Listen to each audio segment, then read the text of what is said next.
Good evening. Welcome to All for Women's Football. We are back for this, the most solemn of occasions. For yes, today we say goodbye to a stalwart, to a legend, to somebody who I'm sure will have a lot more said about him at the end. But until that particular moment in time, let's get to the other side of this.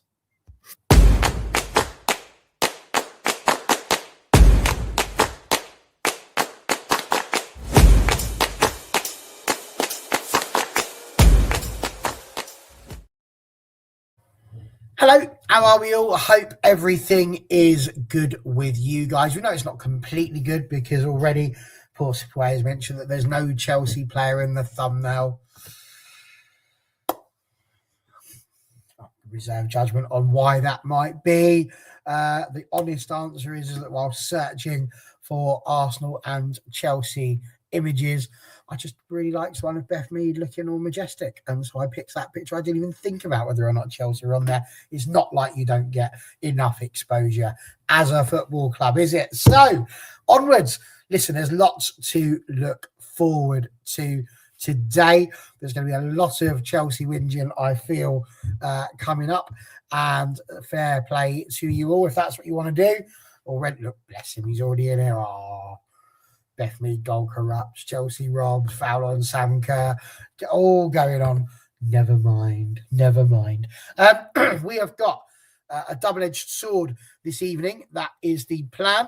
We are going to be looking at our top three players in each position-ish that we will be running through. But before we do, it would be rude of us not to talk about what has been an absolutely mad WSL weekend. Something that I would say not too bad for a boring League A. So what we've done today is we've been slightly different. So each of our three esteemed panelists here has taken two games which they're going to have a little run through for us and explain what they think has happened and give us their expert analysis, or at least that's what I assumed they were going to do. They might just come on and talk a little bit about it. We shall see.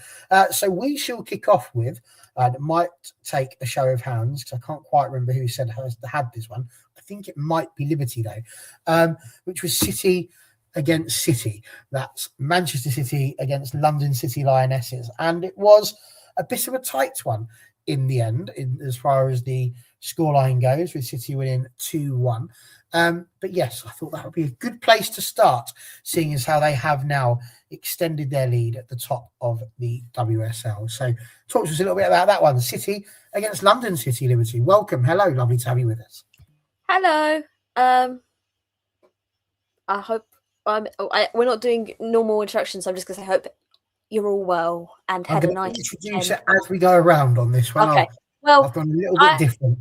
I hope everyone had a nice weekend, other than obviously the Chelsea fans complaining already in the comments. We'll get to that later. Don't worry, guys. And yes, I do have a big smile on my face. Sorry. Yeah. By the way, once again, we've only had like 3 shows in this year, and this is the second new background, but I had to get a new bookcase. So I hope this makes me look very intellectual, because I'd like to remind everyone that I do have a literature degree. So yeah, City versus City. About where are you on a chair today, Liberty? No, I'm still sat on the floor. Okay, just checking. Yeah, I don't have room in my bedroom for a desk and bookcases and everything. So the bookcases, that had to happen. So yeah, I'm on the floor. The City derby, as I quoted saying it yesterday, because I thought it was funny. It was a bit boring, I'm not gonna lie. Wasn't it? I said this yesterday and I tweeted it, so I will stand by it. It kind of felt like watching Arsenal men when they're given the chance to go 9 points clear, and you think, oh my god, they're going to mess it up, which Arsenal men have done, but Bunny Shaw is Bunny Shaw, and she managed to get the win in the end. A really good finish from Carolyn for the first goal. She's been really good for a while now, but especially since sort of the return from Christmas break, she's been really good, really making her worth in that City team. And then they sort of like not sat back, but sort of let London City get into the game a bit more. And London City kept pushing in the beginning of the first half, after the goal, sorry. And you think, oh, hang on a second, this could be quite interesting here, because Man City didn't really look like they were willing to go and get a second goal. Obviously, there's the chance from Bunny where it comes in, she kind of slips and misses, and it's I'm not sure what happened there, but you've got that was a really good chance that goes awry. There's a couple more chances where you go, oh my god, if they've got their shooting boots, do they know that they need to score goals? Then it's half time. By the way, the brass band, I don't know if anyone's watching. Siôn has issues with the brass band. I thought it was quite funny. I think it was a little bit funny. Very loud though. That was the only thing. I was like, oh my god, it's really loud, and it was like over the top of the commentary at points, and I was like, it's a bit much. Then London City at the beginning of the second half really, really low. They wanted to go, really pushing for it, and get it. A really good finish from Freya Godfrey, who I think has had good moments for London City, but not necessarily as consistent as maybe you're expecting, especially in that team, but a really good finish. It's 1-1, and then I think City kind of go, okay, yeah, we need to pick it up here because we had the chance to go 9 clear, and we're not going to go 9 clear if at this rate. But it's a really late winner from Bunny. Who else do you expect? And they go home with 9 points. Debut from Sam Coffey, which is really interesting to see.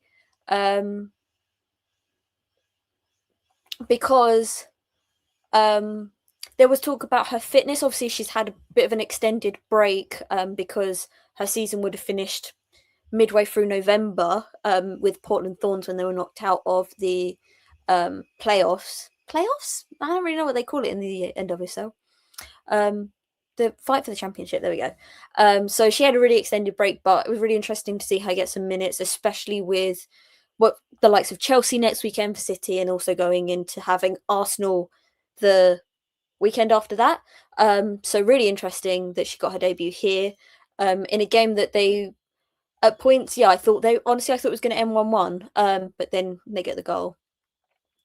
And well, really good game. I did think that, especially at points in the first half, City should have been more clinical. I think maybe it was a hangover from having a really big game midweek and losing that game. Maybe it was just sort of just not being in it on the day, but they still got the 3 points, so you really can't complain. And obviously, most importantly, who the hell managed to get Alexia Putellas down to Bromley? I don't even go to Bromley, and my uncle lives there. Like, I got to tell you, I had to. Yesterday was my grandfather's birthday, so I went to ring him and say happy birthday, and I walked out just before they showed her on the screen, and I go back in. My mum goes, "Who was sat with Beth Mead?" And I was like, "Oh, I don't know." Like, I ran it back. She was like, "Somebody was sat next to her. Why was she there?" And I was like, "Oh well, it was her partner." Blah blah blah.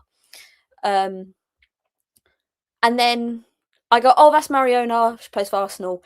I didn't see Patri and Alexia until I went on Twitter, and people were like, "Why are they there?" And I was like, "What did I miss?" And I literally didn't even notice that they were sat behind them, much like the BBC, not the BBC, the Sky commentary didn't even realise either. But yeah, impressive to get them to Bromley because it's not exactly in London. And also apparently it's on a farm. I've heard that a lot.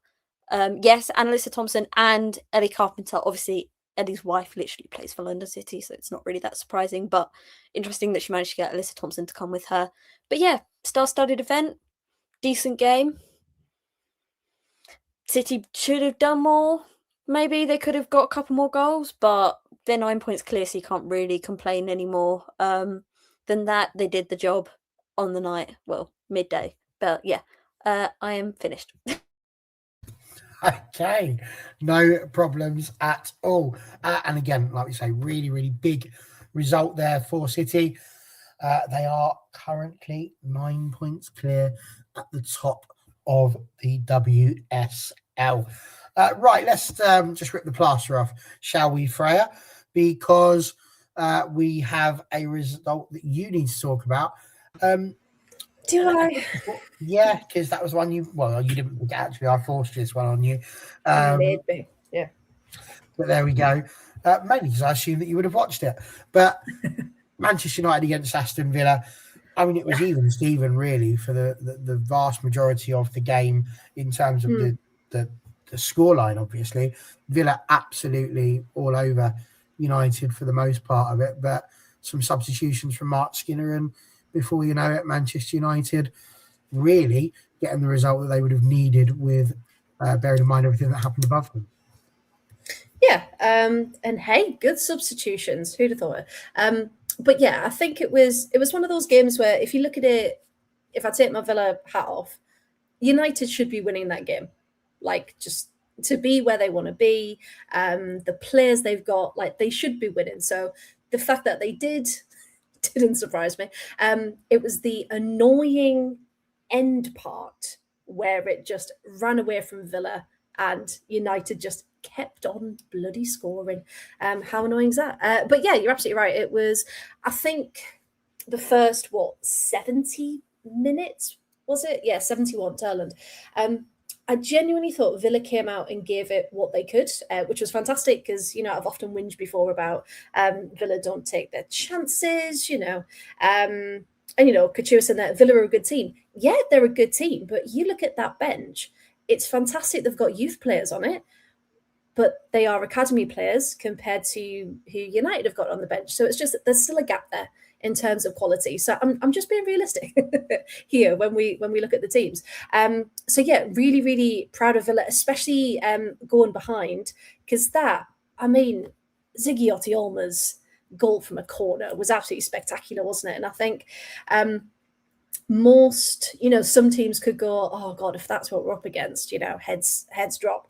But they didn't. And what was it, like 2 minutes later? Yeah, 2 minutes later, Kirsty Hansen, absolute belter. And you think, okay, this is 1-1. We could do this here. Going into halftime 1-1, manage another half an hour, and you're like, could this be a point? Like, if Villa could get a point, that would be absolutely massive against United. Yes, we know we won, but it was just, wasn't it, on the reverse fixture?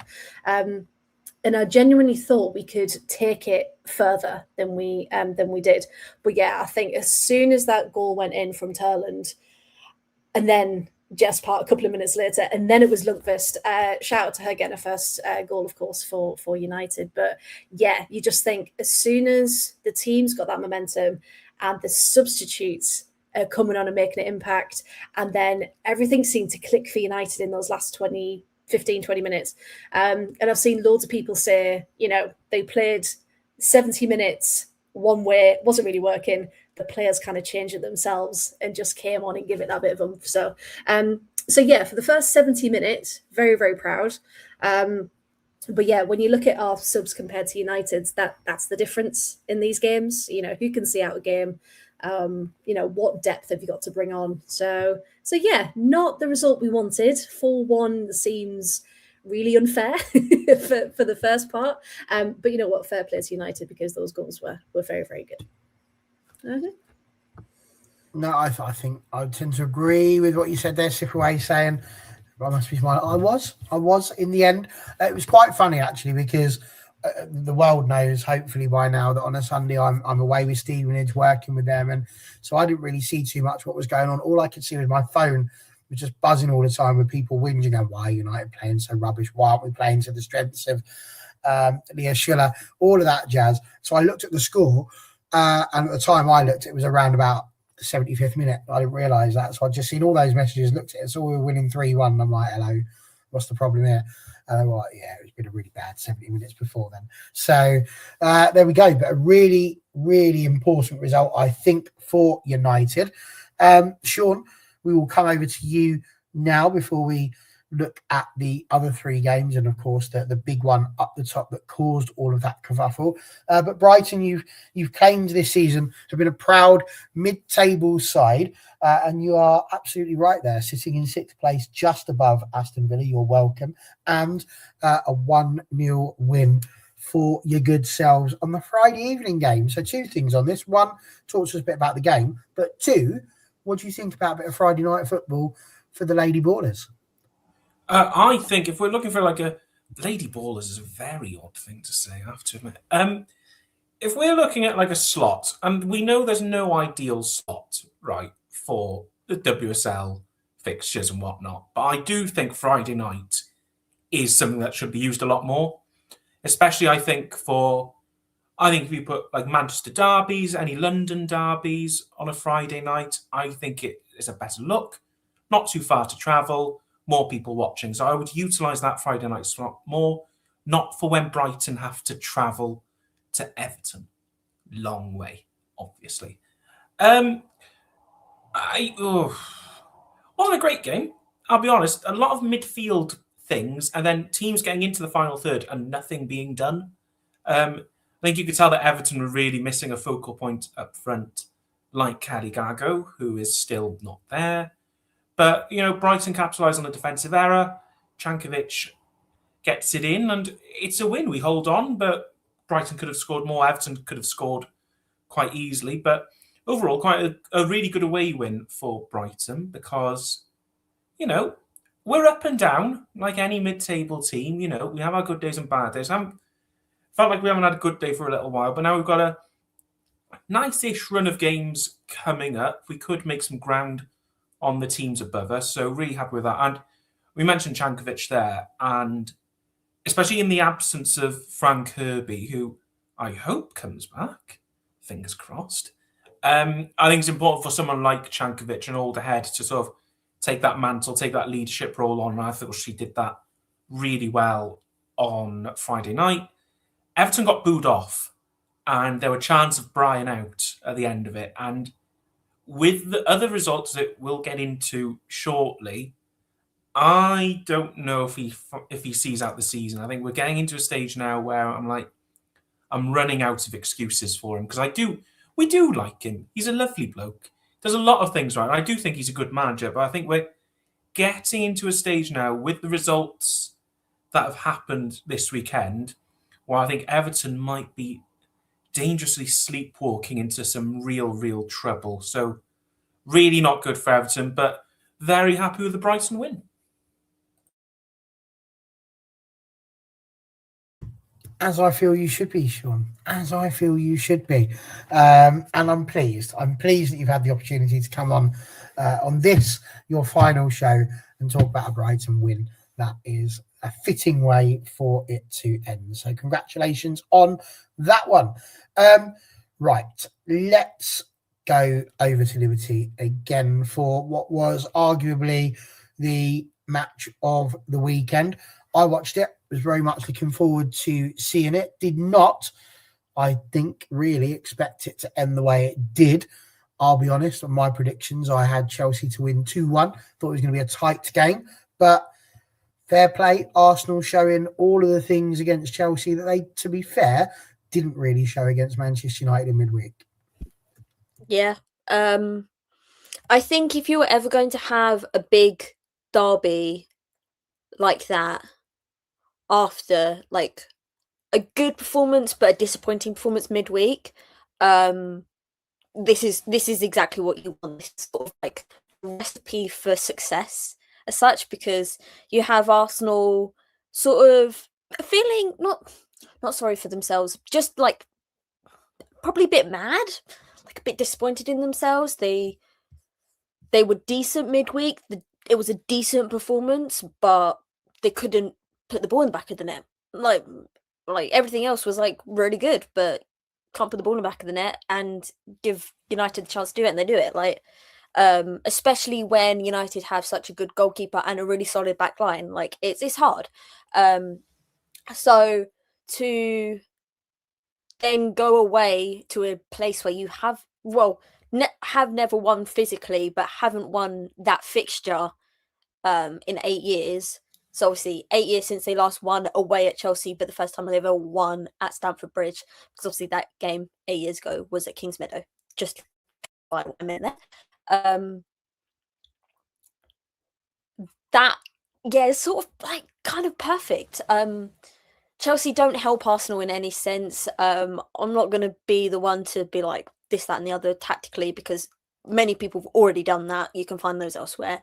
But Arsenal took their chances and took the opportunities that was presented to them. And when you look at both goals, you have to look at Chelsea more and go, what the hell are you doing in both instances? Even the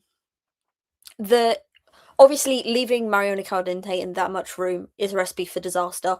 But even I keep thinking about how everyone keeps saying that, you know, Beth Mead, she comes up against the defender and she panics. Like this season, we've seen her come up against a fullback and panic and pass back because she doesn't want to kind of go at them or go for it forward, so she passes back. Whereas because Chelsea were in a back three, because Millie Bright was really quite central, she has so much space that fear of going up against a defender is like literally erased because there's nobody around her for her first goal. And so that's how she has the confidence to kind of drive and shoot and score. First WSL goal of the season is kind of insane, but it is true. Like she's had this fear of kind of doing more. It's needed for her to do more, but she still had a fear to, do more. And so that's how she gets the goal, and she has the confidence to shoot, where in other places she hasn't. The Caldente goal is leave her in that much room, you're asking for trouble. Leave her in anywhere really in and around the box, you're asking for trouble. We've seen it, you know, against Lyon, where she happily shot with literally not as much room as she had against Chelsea. But the thing with Chelsea is, if they had been more clinical in this game, this could have been 3-2 to Chelsea at the end. As people were saying, Cuthbert had a chance that she misses that you go, come on, man, you got to score that, especially if someone of her talent and her experience. Niskin had a chance that she should have scored. Sam Kerr had a chance at the back post in the first half after a corner that you go, my God, you should be scoring that, you're Sam Kerr. But the thing is, once you've had 8 corners in a row and you've not scored one of them, you kind of go, oh my God, maybe today isn't going to be our day. Maybe like this is actually going to be really hard. And I do think at points that sort of came over them. And that's something that never really affects Chelsea for too long. That maybe we saw it in the Everton game, but then they go and like score like 9 goals in a game, 5 goals in back-to-back games. Like it's nothing that really hangs over them for too long. But I think it's a lot in the opposite way to how Arsenal had the midweek loss and then were like, right, we got to pick it up. I think the opposite happened to Chelsea, where they win midweek. It's probably they want better from that game. But they get the win. They're in the final. Hallelujah! And then they go, okay, we've got to play Arsenal. They don't really switch off from that, whereas Arsenal kind of do the opposite. Which once again, it's not something that really troubles Chelsea for too long. I imagine that by City next weekend, it's going to be long forgotten.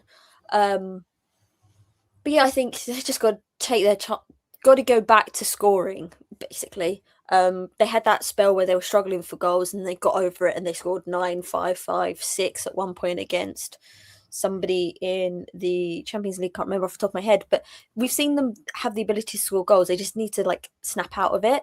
And I don't know if it's a personnel thing. I don't know if it's a manager thing. I don't think it's a manager thing. I think Sonia is like a really good manager. I think it's just good.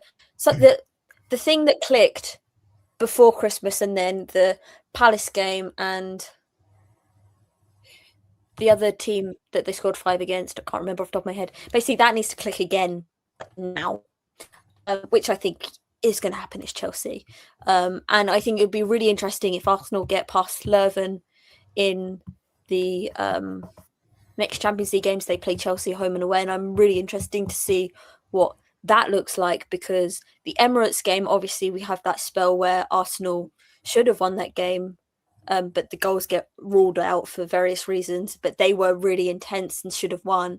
And then Chelsea in the Stamford Bridge game don't win, they do lose, but they were, you know, at maybe like 55% of the game time were the better team, and they're just wondering what that's going to look like when you know you have to play the same team home and away, which is really interesting. And yeah, I'm delighted that we got the 3 points. Away at Chelsea is literally my least favorite fixture in the entire world. It gives me like rage, especially after things that have literally gone wrong for our own fault at Chelsea away before. So Brill, and to be the first WSL team to beat Chelsea at Stamford Bridge is like a really quite nice brag. I'm sorry, like it's really nice. But yeah, very happy on my end. But sorry to any of the Chelsea. We have more Chelsea fans than anyone else who regularly watch this show. So I'm sorry that you lost, but also I'm really delighted. Indeed. And very interesting here.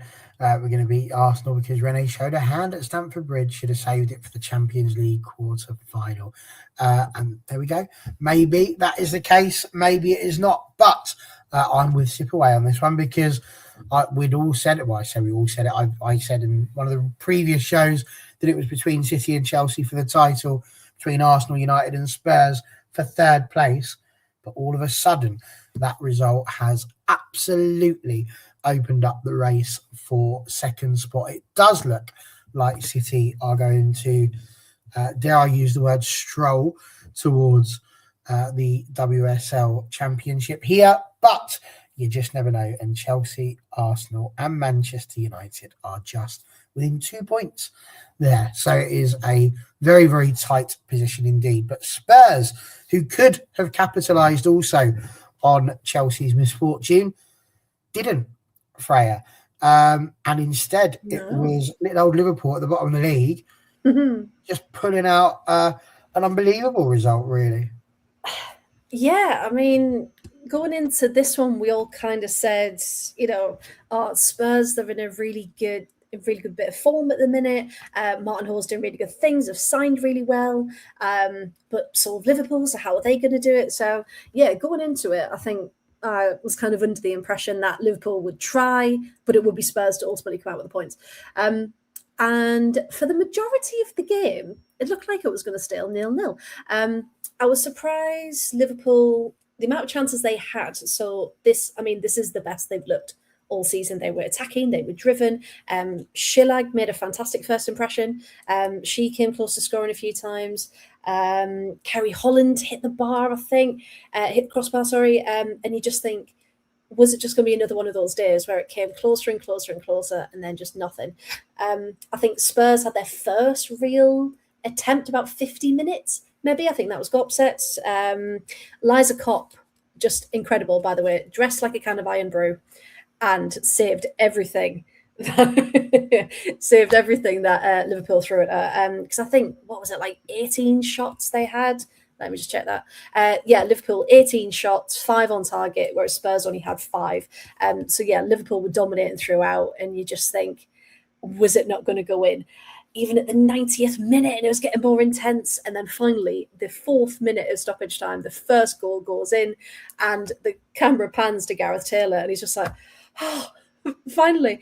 And to get to January and to get your foot, like that relief, just to get points on the board and to be able to just be in and amongst it now, because so many people are like, oh, Liverpool and West Ham.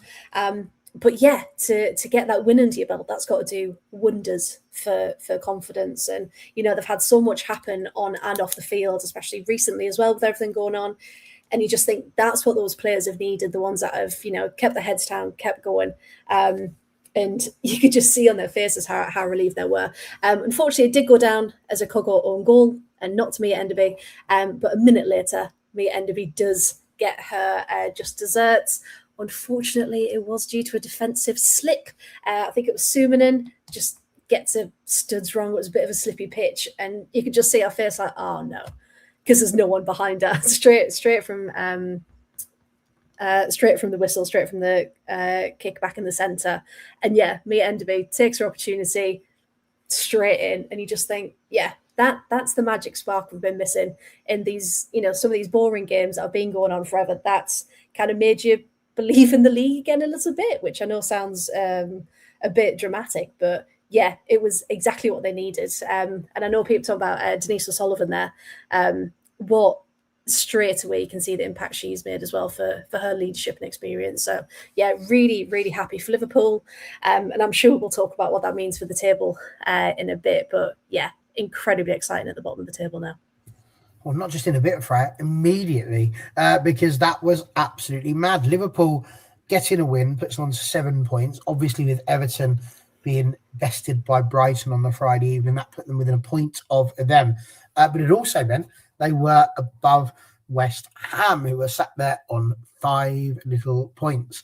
But West Ham, Siôn, doing the business and making sure they're not the side at the bottom of the league at the end of the weekend with a cheeky little 2-1 win over Leicester. So talk to us a little bit about that one, because all of a sudden this race for the bottom, so to speak, whereby they will get the opportunity to have a playoff against the team that finishes third in the WSL2, now seems to be between 4 teams rather than just the 1 or 2 that we maybe thought. Yeah, Liverpool must be thinking bloody typical. They get a win and West Ham managed to get 3 points somehow. Wasn't a great game, I'll be honest. Very disappointing in Leicester. I think at home in the position that you're in with a couple of new signings, weren't at the races whatsoever.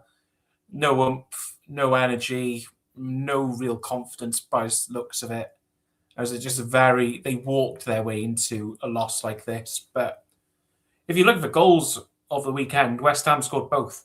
Hanshaw's free kick was brilliant in the first half, and then Martinez was a real hammer, and around the hour mark, I think, literally flew into the far corner, no chance for Clark in goal. And I felt like West Ham went back to doing the basics right, which I think was really necessary after a really bad run. So great win for them. But yeah, Leicester, I'm a bit... I think if you're pinning your hopes, and I know you love her, Barry, but if you're pinning your hopes on Rachel Williams to get you out of it up top, I'd maybe rethink your strategy. They need more youth, they need more pace, they need a lot more energy, because the 3 signings they've made, the 3 notable ones they've made this season, you brought in Emily Van Egmond in the summer, and then you get Ash Neville, and then you get Rachel Williams. And I'm like, not quite the energy I need for my team. But I think, yeah, terrible optics for Leicester to lose at home against a side who are in terrible form and never look like winning. I don't think it screams good signs whatsoever, but really good win for West Ham, who really need it. And now, all of a sudden, we've got a 4-horse race down at the bottom. But as we all know, no one will get relegated, because if the FA Cup last weekend showed us anything, is that the WSL2 teams really can't really compete against full-strength WSL teams. I will say, if a WSL2 team does manage to get promoted due to beating the side at the bottom of the WSL, there shall be text messages coming your way, Siôn, for sure, because that would be unbelievably amazing. Maybe they're lulling all the WSL teams into a full sense of security. Who knows? Maybe it was a league-wise pack, of just, we'll just make them feel like we're rubbish, and then that way whoever finishes third can just pip them at the post. Who knows? But I think safe to say that whereas the excitement seemed to be right at the very top of the table for the league title, it very much seems to have slipped the other way now for a 2nd and 3rd place finish, and of course for the team finishing bottom. So lots happening. Really very enjoyable to see how they've all got on. I would argue that Rachel Williams probably does give you a lot of energy, but not something that's going to be sustained over 90 minutes. And therein lies the problem. What's that one about? What's that? That's a bit like expecting me to run a marathon. Yeah. I was trying not to be disrespectful and laugh, but it was quite funny. That's true, hopefully, is what I'm hoping people are recognising there. Don't get it, should beat me in a race, I'm sure of that. And I'm quite a nippy little so there we are. Right, that's the WSL. It is parked, it is out of the way, and it is time for an idea that young Siôn had not so long ago. He wanted, I think, a little bit of a ruck on his final day, And that's exactly what he's going to get if we can give him those things. So we're going to look at the top 3. See, I thought so, but there we go. We're going to be looking at the following places. Goalkeeper, rather than looking at left back and right back, because if there's one thing you might have recognised about us, if we do every single position, we will still be here on Tuesday morning. So we've taken fullbacks, so it's right back and left back, the top 3 who could be called a fullback. We're then going to look at the top 3 centre backs, the top 3 central players. So this could be defensive, central, or attacking midfield, top 3 wingers, and then the top 3 strikers. So that's the plan. Everybody's got their notes out. We're going to kick off with the goalkeepers. And I'm not going to do this for every single one, but I'm going to lead you in on this one. I'm also not going to keep coming to you individually. It's up to you lot to fight it out. I'm going to just go, it's up to you. The argument here is who's going to be the top 3. But I will say, and this is in no particular order, I'm going all Ant and Deck on you all, but Hannah Hampton, Fallon Tullis-Joyce, and Yamashita from Man City. Those are he's 3. Wrong straight away. Fair play. That was really quick to be wrong. You. Very quick. You've already forgotten the best goalkeeper in the league. She's not even in your list, Barry. I'm only allowed 3. Oh dear. Dear. Oh, probably a good time to say as well. We're talking mostly about this season. You can hark back a little bit to other ones, but the general selection data was this season. So for that reason, we're not going to say, like if Bon Mati had turned up on the very first day of January, we wouldn't be including her because that would be a little bit on the harsh side, even though she may be the best in the world. So there we go. That's my 3. Siôn just called me wrong. Covered in sunshine. The game's underway. I've got Fallon at number 3. I've got Hampton at number 2. And number 1, quite frankly, because she has absolutely changed the way this team played. And without her, we wouldn't be where we are. It is Chiamaka Nnadozie. And there will be no more questions asked. To be quite honestly, she's kept us in it. So Nnadozie is the best keeper in this league, hands down. I've gone for... I was going to lead off with Siôn because I put Nnadozie as well in my top 3. I also put Hannah Hampton. But on my list it's written second, but really it's like they're all the same to me. I'm not really thinking too much first, second, third. I put Daphne van Domselaar. I mean, she kept a clean sheet against Barcelona, and Hannah Hampton, best goalkeeper in the world, couldn't do that. So, sorry. That was last season. Yeah, but it still counts. She hardly played this season. It still counts. I'm still putting her. There's no way that I'm not putting her in my top 3. And yeah, I've got Courtney Brosnan needs to be up there because what a legend that she is. But I do also have Hampton and Tullis-Joyce to make my 3. So there we go. Actually agreeing with Kachu for a minute. So that's nice. What I'm hearing is that pretty much everybody's happy with Hampton and Fallon. Just seems like I'm choosing to ignore you on this one. The majority have said that you're the lone voice there, but that seems to be it. So we're happy with those 2. The argument seems to be interesting. People saying here, how about Ellie Roebuck? Needs more time. More time. Okay. Come back next season and we'll do it again. Yeah, Robert will be up there. Angelo's been mainly the number 1, except for cup games. So I think it may not. I think if she had consistently been the number 1, then maybe you'd got an argument for that. But if you're only really playing cup games, it really doesn't count the same. Yeah. Well, I think it's an interesting one. Liberty, run me through. You were shaking your head at me again. Obviously, you said Nnadozie. Who are your other 2? Did you mention? Sorry, Hannah Hampton and Daphne van Domselaar. I was shaking my head, not in like disagreement, because I think Fallon is a great goalkeeper, like top 5 in the world. But I was shaking my head because you were like, "We're unanimous, we decided," and I was like, "Hang on a second, I didn't put Fallon in my top 3." I also would like to clarify it before we go ahead. I sort of just wrote down whoever came into my head first, and like those were the first three I sort of thought of. Whereas I have to top say, I expect it from Siôn.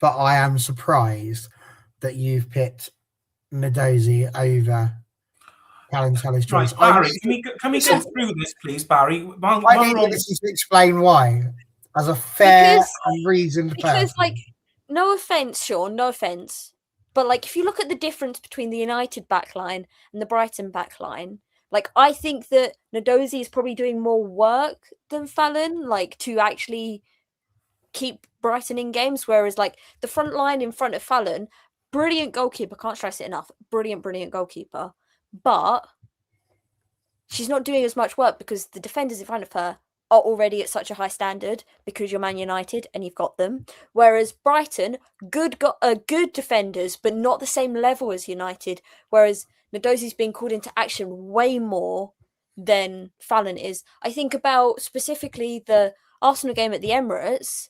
Nadozi was really good that game. And like, without her, if it was like genuinely, if it was a different goalkeeper, you may be thinking that game's finishing more than 1-0 to Arsenal.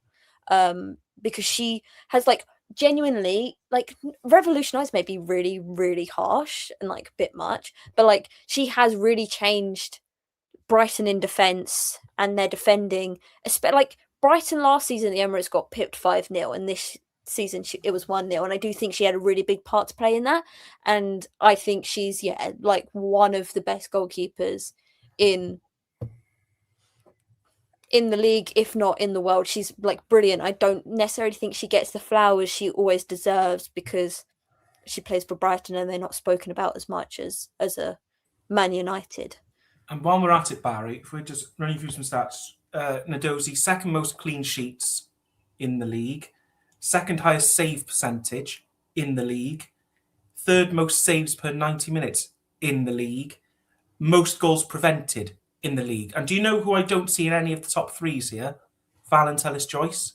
And if you'd watched the game on Friday night, which I doubt you did, you'd have seen exactly what Nadozi is all about. And by the way, because some of you like your individual awards and all that, I think they're nonsense. Did I see Fallon Tallis-Joyce in the list of top 5 goalkeepers in the world this year? No. Did I see Nadozi? Yes, 4th. So have that. Interesting. Okay, so I'm going to not get emotional about what you just said there, but I am going to say you said second in clean sheets.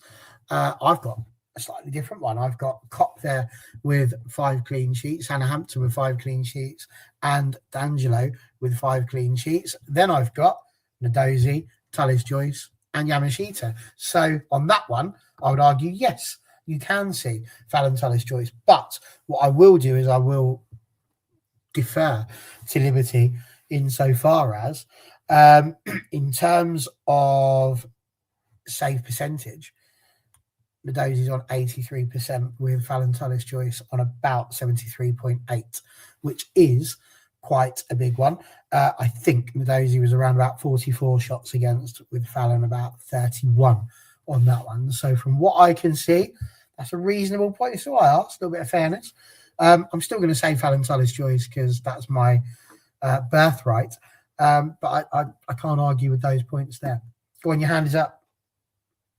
I think also I'm kind of getting at, like, she does more work, as in she's facing more shots than Fallon will. That's what I'm sort of saying when I'm saying the defenders in front of Fallon are so good that she's not facing as many shots as somebody like Nadozi or someone like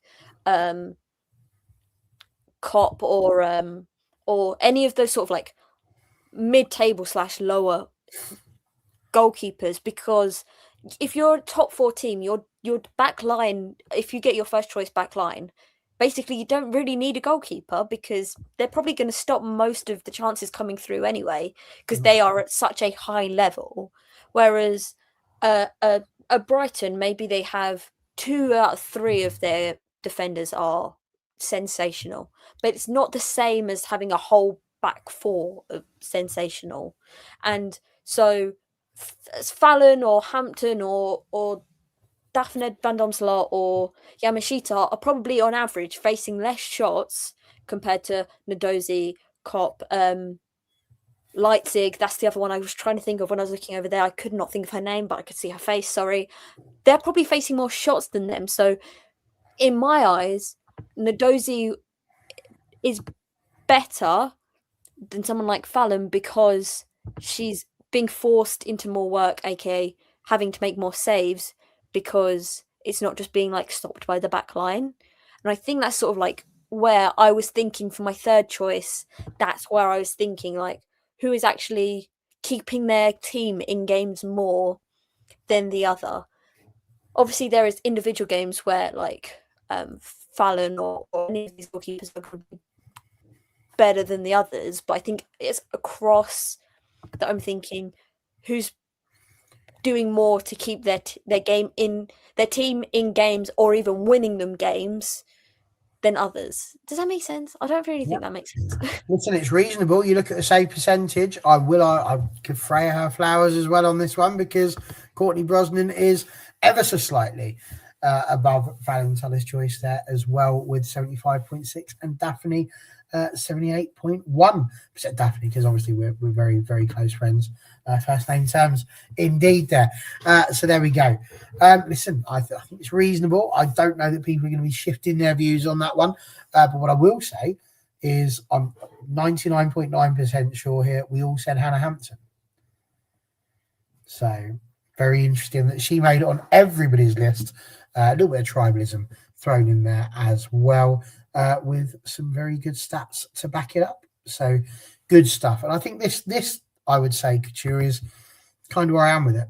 It does feel like the aura that I sometimes get from her. So maybe, the stats maybe don't back her up, but that's certainly where I've gone from with it. And I'm sure that if Emily was here, she would completely admit that I do try and be very fair across the board. Well, there we go. I don't know that there is a... What? You're not fair across the board. You're fair to these two. You're not fair to me. And that is why I'm leaving. It's not my fault that your clean sheet data was wrong. I can't help you with that one. But I did concede that the stats were there. I can't be any fairer than that, Siôn. Can't be. There we go. I don't know there is a way to win this particular debate other than people running out of steam. So I feel like the steam on the goalkeepers has gone. I don't really want to ask this question because I feel like I had my pants pulled down on it last week. But onto fullbacks we go. So, tricky one because this is left-sided and right-sided, obviously. I went first last time. Let's get somebody else to go first. Let's let Liberty go first on this one, and then again, throw it out as you wish.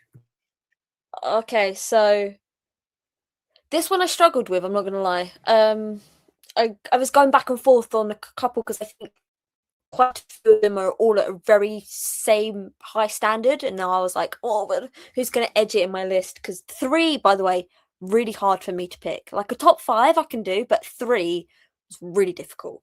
But in the end, I've gone with Emily Fox, Anna Sandberg, and Kirsten Kasperai. And I was debating which United fullback. I wanted a United fullback. Sorry, that's a really strange phrased sentence. I wanted one of the United fullbacks, but I was trying to pick out which one I think's been better this season. And I went with Sandberg. So yeah, Emily Fox, Anna Sandberg, and Kirsten Kasperai.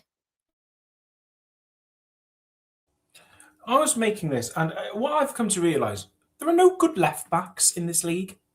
I don't think there's a host of mediocre left backs, but not a great left back. And Sipua, you're going to be very happy because I have got that 3. I have got Ellie Carpenter in at 3rd. I have 2nd, and I have got Kirsten Kasperai in 1st. What? I was with you, but I didn't go Ellie Carpenter. I'm sorry, I went Jade Riviere. And as I said last week, it's a hill I will die on. And so consider me R.I.P. Barry. There I am. But for me, like Ellie Carpenter's been very good. I suppose, it's a bit harsh on Ellie because she's not a lot of what I'm doing as well is also based on prior achievements, I think, from Jade Riviere there as well, and how good she's been since Onabatier's left. She's made the position her own. I think plays incredibly well. I'm with you completely, Siôn, about left backs. I've said this for a long time, that actually that there's not really a standout left back. So yeah, but I think that's the only change I would make. Don't get me wrong, Ellie Carpenter has been superb this season. But yeah, that's kind of where I was. Freya, what did you reckon? Yeah, I had Casper and Fox. I agree with. I really want to put Alice Greenwood in there, but I know it's been very hit and miss recently with minutes and stuff, because obviously injuries and whatnot. I had Sandy Baltimore down for a little bit, but I just have to go for Lucy Bronze. I'm sorry, she have to. So Fox, Kasparai, and Lucy Bronze. Yep. Oh, hello. I'm going very right-sided. No, I have no issues with the list at all. I was just thinking, you know who I wanted to put in, but I was like a bit on the fence. I really wanted to put Ollie Slagers in. Is that pronounced right? Ollie Slagers. I'm not Dutch. I'm gonna go with that. Nobody's correcting me off the bat, going, that's wrong, so we'll go with that. I wanted to put her in, and she was one of the names that came into my head like quite quickly, but then I just think that the ones I've gone with, or the ones I was thinking for like 4th or 5th, were probably like a little bit better. But I did really want to put her in. I just couldn't really justify it. So I'm just going to throw that name out there as a potential. I had that thought that came over my brain waves. But yeah, I think if she went up like maybe like 2% more, I would really be tempted. I really like her. I think she's a really good player. But yeah, that's just one that I was considering, because I don't think realistically, like, I think the others sort of write themselves, and you going, yeah, you put in Carpenter or Bronze, but that was one I was really considering for a bit. And also, yes, completely agree with Couture there. Shout out to Yana Fernandez as well. Also, I think if she was like 1% better, I would put her in. If we were like talking like when she was at Barcelona, 100% I would have been putting Yana Fernandez in, but I just don't think she's necessarily had that extra 1% she had at Barcelona, at London City. But maybe that's who she's playing with, who's around her, what is asked of her more in the WSL than in Spain. But a very good shout that I would put in if we had like 1% more. And Yana doesn't need to worry about playing back. She'll have Pateas next to her come the end of this window, so it's fine. So it seems again, and Liberty might be about to shake her head at me again, but I don't think she will this time, that we've all gone for Emily Fox and Kirsten Kasparai. Those two are on there. It's all about that third person. So Ellie Carpenter is obviously one of them. Lucy Bronze, Jade Riviere, and Anna Sandberg are the 4 people that have been mentioned. Anybody looking at anybody on that list that have been mentioned there and going, I'm not convinced that person should be a third placed one, in the same way that Siôn did to me when I mentioned Fallon Tallis-Joyce. I love Freya deeply, but Bronze is. I knew it was coming. I knew. He only played half the games as well. Bronze is not, you know. I would argue that Bronze should be on the list. But if she's being played as a centre back, then surely that is like, if we're going this season, then Bon Pastor is trying to fit her in where she wants, because she wants Carpenter and Bronze on the pitch at the same time. So she's put her at centre back. So you're not getting that same bronzeness, not a word, that you get for like England or even last season. I don't think that, and she missed those games at the beginning because she had that injury from the Euros. I just don't think, if we're like being strict about it, then maybe she's not this season been the best, but she has been very good, like in normal bronzeness. I'm going to say it again. But like, is she being pipping? Sorry, it's a weird word's coming out of my mouth today. Is she? I'm going to say it again. Pipping other fullbacks. It's the way you're saying it. It's not what you're saying. It's the way you're saying it. It's a weird word. Pipping. Is she pipping them to the post. Whereas, like, you could, like, generally really have an argue for Ellie Carpenter, who's been really good since she joined the league, or Jade or whoever. Like, I just don't think that we're, like, if we're being like, strict around the rules, maybe. But then I say that and I put Van Domselaar in my goalkeeper, so maybe I'm just a hypocrite and I'm just trying to, like, come up with an excuse. I love the fact that Lucy Bronze has been put in a position where she would have been in third place. And I can't, like, it just feels right in that respect. But I don't know. Siôn, you seem to be the moral compass of this particular debate that's being had here, certainly the self-styled one. You mentioned Lucy Bronze not being in there.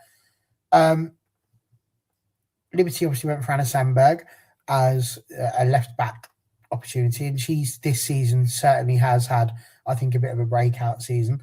Obviously, I went for Jade Riviere, you went for Ellie Carpenter. What do you think that Ellie Carpenter's got that Jade Riviere hasn't?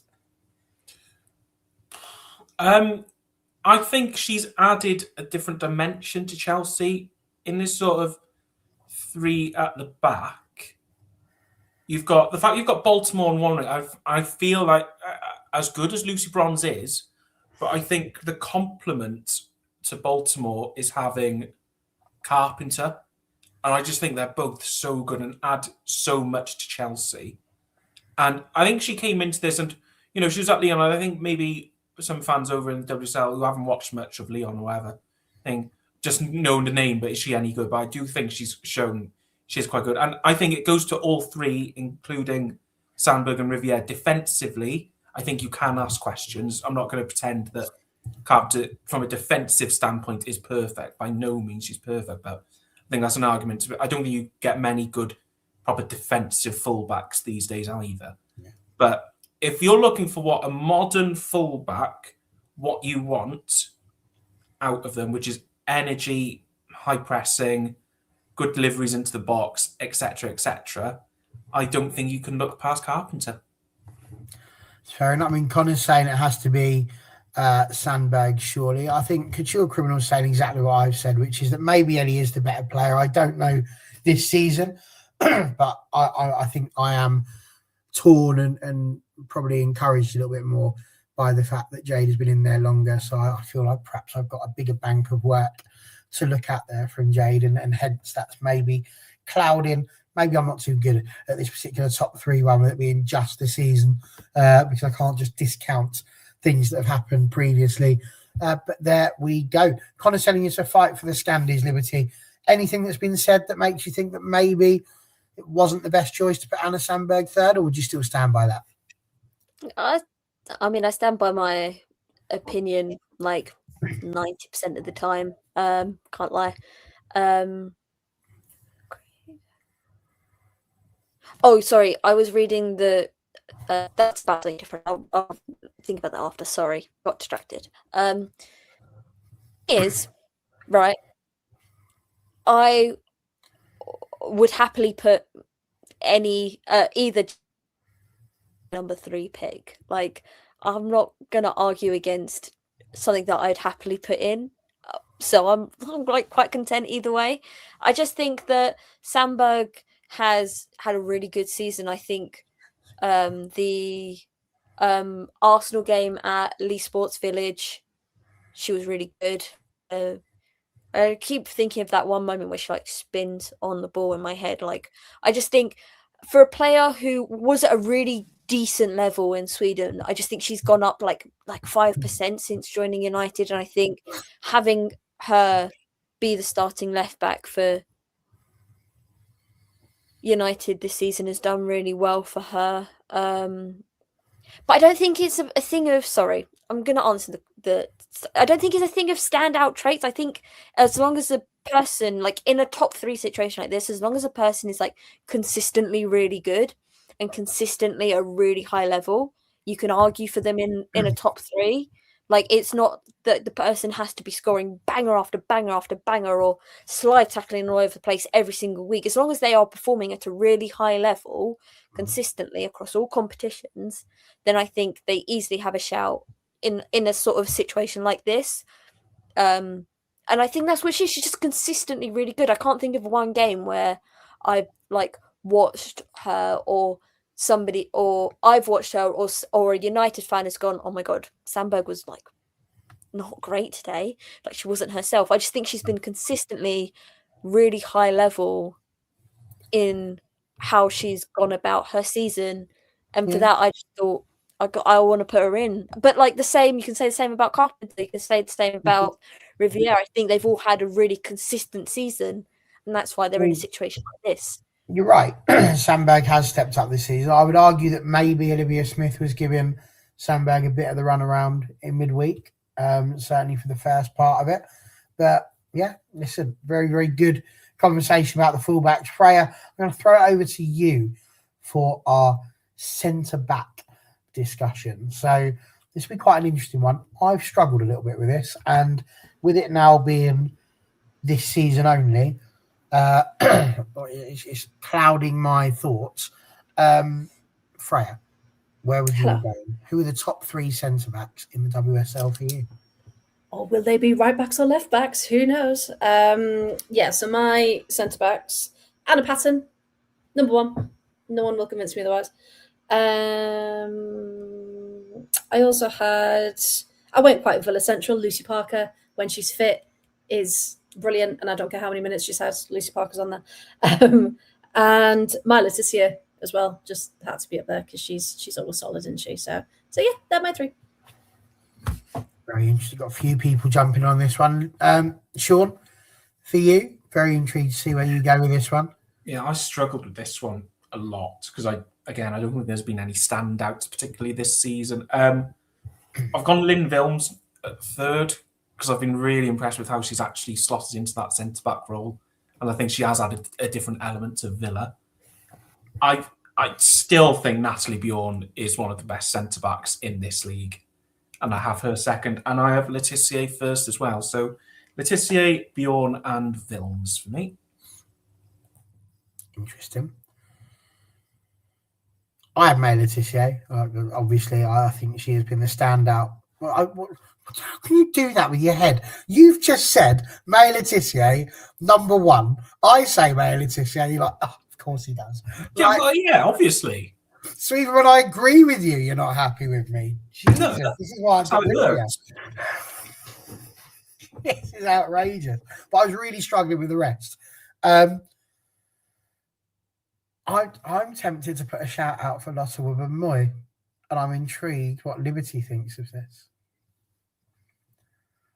I mean, I'm delighted to hear that. She's not in my list, I'm not gonna lie. But I'm more than happy to have that. I think because I've said this before and I'll say it again, Arsenal fans sort of use Lotta as a sort of like scapegoat, that if they're unhappy with something, they'll just blame Lotta. And I don't think that's true. I think she's genuinely so consistent, so good at such a high level that the sort of like in the past, like the Wolfsburg semi-final and some other games seasons ago, literally years ago, yeah, she had slip-ups and she was not as consistent. But since especially this season specifically, when she is called upon, she is consistently excellent and one of the most forward-thinking defenders in the WSL. And once again, not on my top 3 personally. I've gone with some different options, but more than happy that somebody has put her in the top 3. My top 3 are Nat Bjorn, Anna Patton, and I'm gonna, once again, did not check pronunciation, but I'm gonna go. I think it's Koga. No, not Cougar. That's definitely not Cougar. Koga from Spurs. I think very good. Young as well. I didn't realize she was so young. I went to like when researching, I went to look up how to spell her name to write it down. Did not realize she was as young as she is, but I think she's been very good for Spurs, especially since she joined. Obviously, since she joined. Duh. Sorry. But yeah, I thought she's been one of the there is a lot of good defenders and a lot of good centre backs in the WSL, but I think she's been really good this season. Yeah, that's my. But like, if I was going for a top 5, I'd put Lotta in. So like, I'm more than happy that Barry's suggested her. I just think every time I've seen her, she's stood up and played quite well. You know, I think about some of the others that, you know, when people talk to me about who would you pick as your draft picks almost for these sorts of positions, you know, and you start thinking of your likes of, for me, Leah Williamson, Millie Bright, you know, people that I've seen play incredibly well. But for this season, I mean, Leah's been virtually non-existent, obviously, and Millie Bright, I wouldn't say I'd necessarily still put there. I think has done very well for Chelsea as well in the games she's played. But go on, Liberty. Sorry, I just thought something else on the Lotta thought process.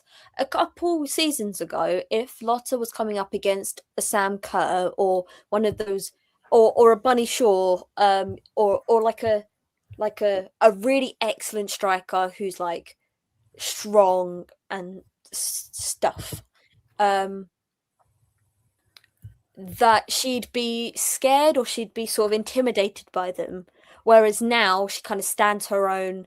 She knows that she is as good as them in her role as a defender as they are in their role as a striker. And I think in that we see her development, and in that's how she's become consistently brilliant. And I don't have an answer to the age-old question of why she doesn't get more starts for England, because I think she's better than Esme Morgan as well, but I think it's a thing of pace. Esme Morgan's decently quick, Lotta isn't. And also, there's this thing that she doesn't work well with Leah Williamson. I don't believe that to be true, but I think maybe Serena's got that in her head a little bit. But yeah, I think that the progression of Lotta into, especially the last like 2 seasons at least, she's become brilliant as a centre back, and progressed in such a way that the like scary strikers, as in the brilliant strikers, no longer intimidate her, and I think that is true progression. Fair. I think really the only person that's been mentioned by pretty much all, if not all of us, was May Letitia. That's probably been, did I not, all or pretty much all? 1, 2, 3. So that's all. 3 out of 4 is almost all, if my maths are correct. Do you know what I mean? That's pretty much all, isn't it? Do you know what I mean? Like, I agree. Yeah. I think on that one, if Sean's agreeing with me, Liberty, it's got to be right. Like, I don't think I can be done for my words this time. I think I've got it right. It is that one. But what's really amazing here is this is an absolute potpourri of people. It's quite a big list of people that we put in there, which just goes to show, I think, what Sean was saying earlier. Honourable mention there for Dominique Hansen, who, of course, has famously also gone left back, centre midfield, and every other sort of position for her, bless her. But she has done, I think, quite well this season as well. Some might say potentially better than Maya. But very interesting. I think this does just underline what Sean was saying, that actually centre-back wise, not necessarily very many that you would say could be stand out. Certainly across, dare I call them, the big four. So there we go. Very interesting. And now I'm really intrigued about the central midfield positions, because I argued that this was a trickier one to do, because how do you weigh up a defensive midfielder against an attacking midfielder, against somebody who can just sit in the centre and just sort of holds the space? But again, I was voted down on this one by Freya, because the majority said we'll do whatever, and Freya went, well, we'll go with this then, which was ultimately what Sean suggested. So it's probably my own fault. I should have said something else, but there we go. So Freya got the casting vote, and that's what we're going to do then. We're going to look at midfielders from sort of central positions. Sean, as it was your baby and your idea to come up with this one, I'm going to let you come up with what you believe to be the correct answer. I think this was the easiest number one, apart from the strikers, to put in. I think number one, I do think is by a country mile, is Yui Hasegawa. I won't have any arguments against that. I've got Erin Cuthbert in my 2. And then the 3rd, I really pondered because I thought there's a lot of similar-ish levels. But just because when she's not there, I think they become considerably worse. I've gone Kim Little. I have gone Kim Little as my 3rd. Sorry, Not to be mixed up with Little Kim, obviously. It's a very different person. My sound cut out on the first one. Who did you say first, Sean? Sorry, I didn't hear. Yui Hasegawa. Thank you. There we go. So pretty much the same. Oh, no, wrong person entirely. Pretty much the same as Sipaway said. I think Kirsty Hansen's going to be more of a winger in this conversation than a central position player. So you feel free to have another 3rd person there, Sipaway. But Hasegawa and Cuthbert there agreed. Couture Criminals gone for Walsh, Blinkilda Brown, and Nagano. Connor's just put a whole bunch of Scottish flags, which I don't think really helps us to answer the question, other than perhaps he's waving his flag for Erin Cuthbert. Freya, who are your central positions? My central positions. I'm going to go one of each, I think, because I like to be fair like that. I'm going to go... Jess Park's got to be there, I think. I know she's been out injured for a long time, but Lucy Staniforth is just insane. So she's going to be mine. Okay, Lucy Stan could be like my sub, like my 4th one. She can be my substitute one coming in. Because I had Fuka Nagano as well. I think she's doesn't get spoken about enough. But I also did have on the list at some point Hasegawa and Little and Cuthbert. So I'm happy with any of those for my 3rd position, to be honest. Yeah. If that's helpful at all. Very interesting. I really found these ones quite tricky. So, Liberty, I'm intrigued to see where you've gone with these. Easy. This was the easiest selection, like by a long way. By the way, Kim Little famously not Scottish, apparently, because apparently the only Scot that's been mentioned is Erin Cuthbert. Not just throwing me under the bus, but the reverse of Appreciate that. Thank you very much. This was the easiest 3 of all of them. Kim Little, Mariona Caldente, Yui Hasegawa. Easy, like quite easy. And I think people will have an issue with me saying Mariona, but the thing is, just because she's not scoring as much, assisting as much, doesn't mean that the work she's doing isn't great. And we went on the stats route earlier. If you look up her stats and her like for games, but also across, they're brilliant. It's just that it may not be coming across the same way as it did last season. Maybe it's like the magic has worn off a bit. Maybe that's what it is. Like everyone's sort of used to it now. She was like the nice new toy before, but now it's like she's been it, she's done it, we've seen it already. But I still think she's absolutely brilliant. Had a really good season, like quite quietly. So I'm putting Caldente, but Kim and Hasegawa were like easy choices as well. Like I think Hasegawa is up there with top 5, if not top 3 goalkeepers, midfielders in the entire world. So that was like really quite easy. It's interesting. I mean, I don't think I necessarily would have gone Caldente for this season on this one. So, I mean, I had Erin Cuthbert written down as well. I had Kim Little written down as well. But I also had Hinata Miyazawa written down. I had Yu Hasegawa. I had Julia Zagotti-Olma as well. Stop it, Sean. Honestly. I'm a bit... I've only brought up one Brighton player this whole thing.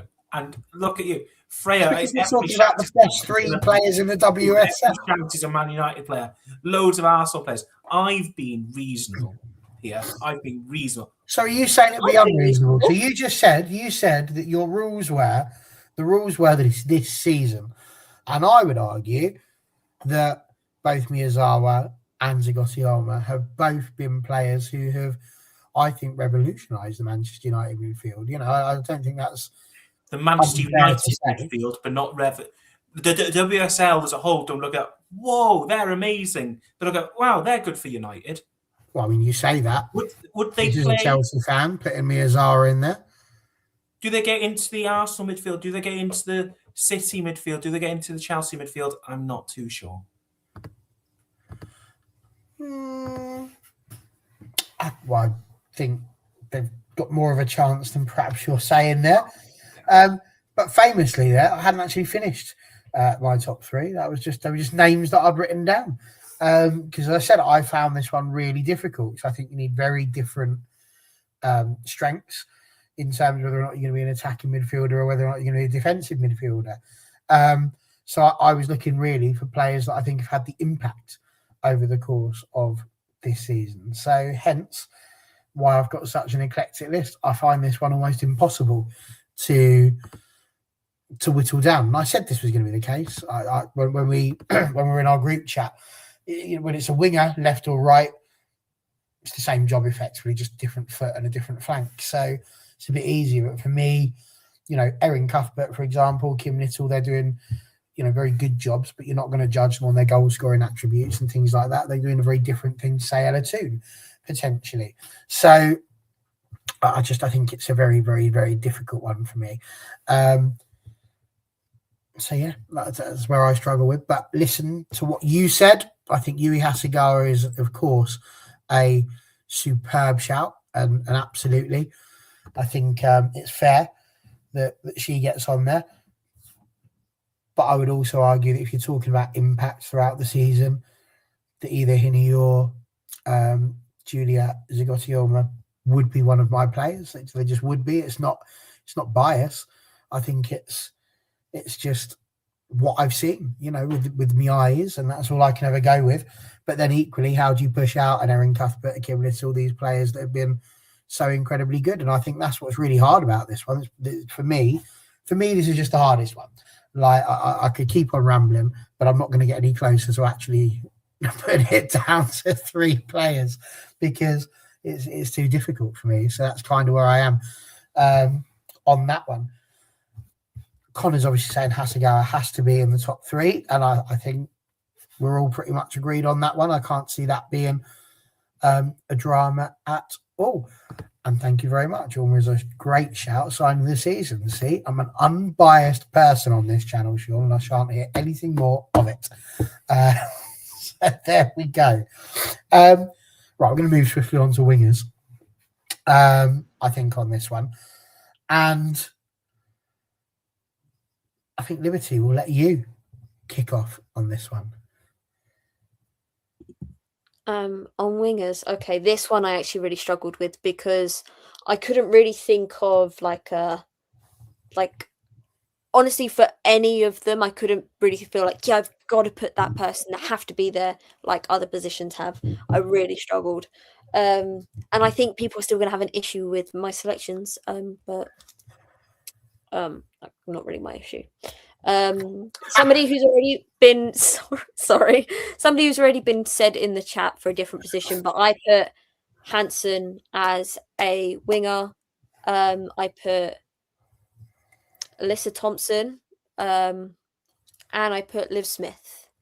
I think people have an issue with Liv Smith because maybe the goals haven't necessarily been flowing in, but I think she's changed Arsenal's attack, and when she's not playing in some aspect, that it's noticeable. There's not as much fire on the left or wherever she's playing, but specifically on the left for Arsenal when she's not there, as opposed to someone like Caitlin Ford. I think especially I think against Chelsea, I was like, oh my god, I kind of miss Liv Smith. I don't think Caitlin Ford's offering nearly as much as she would if she was here, especially trying to go up against somebody like Ellie Carpenter. That doesn't mean I don't think Ford was good. I just was like, I kind of missed Liv Smith. So Liv Smith, Kirsty Hansen, and Alyssa Thompson. But I really struggled and was like, I can't really think of like a really standout. Whereas like strikers were like kind of spoke for themselves, whereas I think wingers didn't. Top 5, I would definitely put Jess Park though. Well, 100%.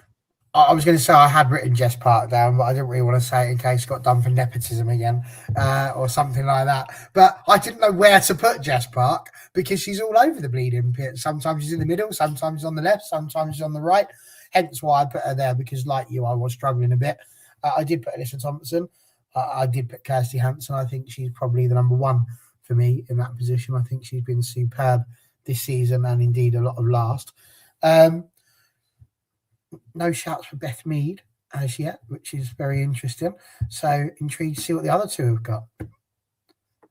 I've got Beth Mead in there. I think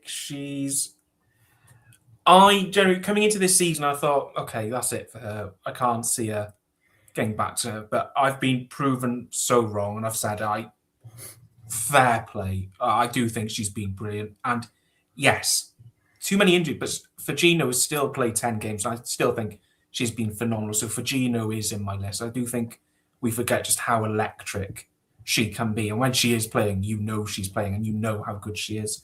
And then I've got Alyssa Thompson in there as well. I think she's been a breath of fresh air in this league and just adapted really naturally to the league. So, yeah, Thompson, Fagino and Mead for me. Couldn't really argue too much with that, other than I would like to say definitely have had Kirsty Hansen in there. But yeah, Freya? Hansen was the only one I was really settled on. I did have Lauren Hemp down for a bit. Who else to have? And that's the thing. I more went for people that I like and I can think of their performances and I can really put them there. So, I mean, can Seke Brighton, can she be in this?